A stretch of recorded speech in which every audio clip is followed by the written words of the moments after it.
আজি আমাৰ গুৱাহাটী চিকিৎসা মহাবিদ্যালয়ৰ CL চেণ্টাৰত এটা অতি অত্যাধুনিক MRI আমি উদ্বোধন কৰিব পাৰিছোঁ আৰু এই MRI মেচিনটোৰ বাবে ৰাজ্য চৰকাৰে 30 কোটি টকা ব্যয় কৰিছে। আমাৰ অসমত বা আমাৰ বহুবিলাক স্থানত যিমানবিলাক MRI আছে তাতকৈ এই 3 টেছলা MRI-টো যথেষ্ট উন্নত বুলি কোৱা হৈছে, য'ত বহুখিনি নতুন নতুন সুবিধা সংলগ্ন কৰা হৈছে। মোক যিখিনি ডেমনষ্ট্ৰেশ্যন দেখুৱাইছে, এই ডেমনষ্ট্ৰেশ্যনটোত মই ইমানেই বুজিছোঁ যে আমাৰ যিবিলাক পেচেণ্টৰ ক্লষ্ট্ৰফোবিয়া থাকে তেওঁলোকে ইয়াত অতি সহজে ইমেজিং কৰোৱাব পাৰিব বা আমাৰ যিখিনি ইমেজিঙৰ সময়ত তেওঁলোকে টিভিৰ শ্ব' আদি চাই থাকিব পাৰিব আৰু ইয়াতে যিবিলাক সুবিধা সন্নিৱিষ্ট কৰা হৈছে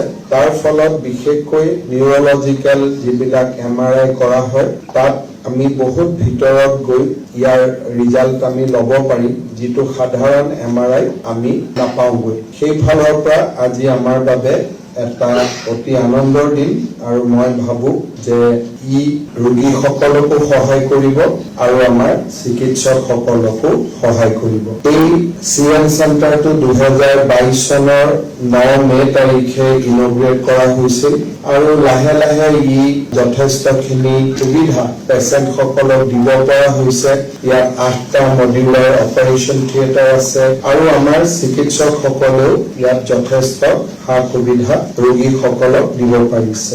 মেডিকেল কলেজক লৈ আমাৰ যিখিনি স্কিম আছে বা প্লেন আছে তাৰ ভিতৰত ই এটা গুৰুত্বপূৰ্ণ আমাৰ ইচ্ছা আছিলে যে ৰাস্তাৰ এটা ফালৰ পৰা আনটো ফাললৈ যাতে পেচেণ্টসকলে অহা যোৱা কৰি থাকিব নালাগে। ৰাস্তাৰ ৰাইট হেণ্ড চাইডত বিশেষকৈ ছুপাৰ স্পেচিয়েলিটি ব্লকত এতিয়া আমাৰ CT স্কেনো হৈ গ'ল, MRI হৈ গ'ল আৰু কেঞ্চাৰ হস্পিটেলতো এজ এ ষ্টেণ্ড বাই আমাৰ বহুখিনি সুবিধা আছে। মই আশা কৰিছোঁ যে 2025 চনৰ আৰম্ভণিতে আমাৰ যিখন মাদাৰ এণ্ড চাইল্ড হস্পিটেল আছে সেইখনো আমি ইনগ্ৰেট কৰিব পাৰিম আৰু তাৰ ঠিক পিছতে গুৱাহাটী মেডিকেল কলেজৰ পুনৰ নিৰ্মাণৰ কামত আমি হাত দিব পাৰিম। ইতিমধ্যে আপোনালোকে তাৰ ড্ৰয়িং আদিও দেখিছে আৰু সেই হস্পিটেলখন আমি উইথ 100 years ফিউচাৰিষ্টিক প্লেন এটা লৈ কৰিব খুজিছোঁ। এই সময়খিনিৰ ভিতৰতে আমাৰ প্ৰাগজ্যোতিষ মেডিকেল কলেজো আমি আৰম্ভ কৰাৰ বাবে ইতিমধ্যে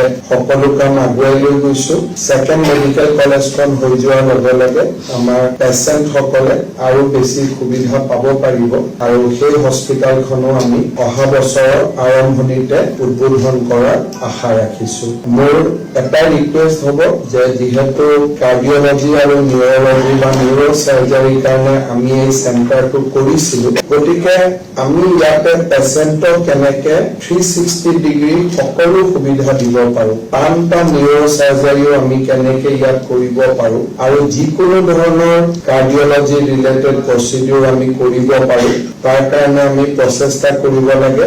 ৰাতি গধূলি যাতে নাৰ্ছিং কেয়াৰটো আৰু ভাল হয় তাৰ কাৰণে আমি চেষ্টা কৰিব লাগে আৰু মই ভাবোঁ যে আমি এনেধৰণে কাম কৰি গৈ থাকিলে পেচেণ্টসকলক যথেষ্ট সুবিধা দিব পাৰিম।